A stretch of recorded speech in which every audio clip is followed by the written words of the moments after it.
የዛሬ 10 ዓመት ነው ከባለቤቴ ጋር የተዋወቅነው። እርሱ ምንም ሴት አያውቅም።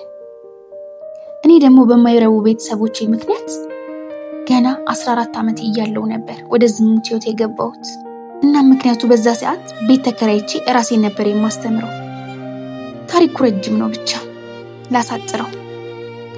በሰዓቱ ኮሌጅ እየተማርኩ ነበር ከባለቤቴ ጋር የተዋወቅነው።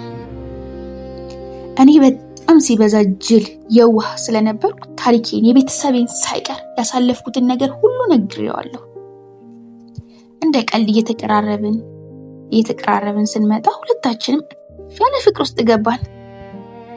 ከዛ አብረን መኖር ጀመርን። ግን ሲናደድ ያለፈ ነገር እያነሳ ይሰድበኛል። ከዛ ውጭ ጥሩ ጸባይ አለው። የወደፊት እቅድ አብረን እናቅዳለን። የሚያገኘውን ገንዘብ ቀጥታ ለኔ ነው የሚሰጠኝ። አይሰስትም፣ ሳይቀንስ ነው አንድ በአንድ የሚሰጠኝ። በቃ ለኔ ፍቅር እንዳለው ድርጊቶቹ ይናገራሉ። አሁን ግን እኔም በማግባቱ የቆጨ ይመስለኛል።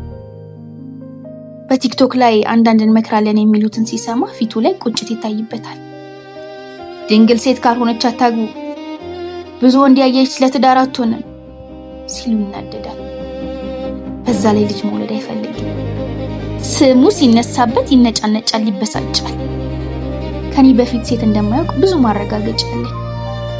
በጣም የሥራ ሰው ነው። ከስራ ወደ ቤት፣ ከቤት ወደ ስራ፣ በትርፍ ሰዓቱ እንኳን ከቤት አይወጣም።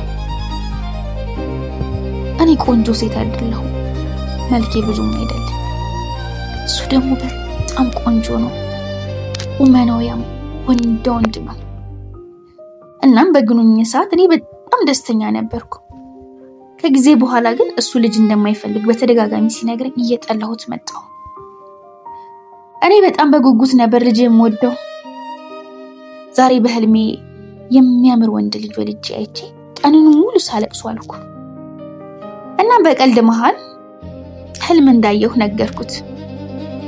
ልጅ ማህፀን ያሰፋል አለኝ። ይባስ ብሎ ዛሬ አንዲት ዶክተር በቲክቶክ ላይ ማህፀን እናጠባለን የሚለው ቪዲዮ አይቶ ላከልኝ፣ ሼር አደረገልኝ። አዘንኩ፣ አለቀስኩ። ከዚህ በኋላ ሴክስ የሚባል ነገር ላላደርግ ብዬ ስሜቴን ገደልኩት። ኧረ እስቲ ምን ትመክሩኛላችሁ? ከእናቶች ወግ ላይ የተገኘ ታሪክ ነው። አስተያየት ስጡበት።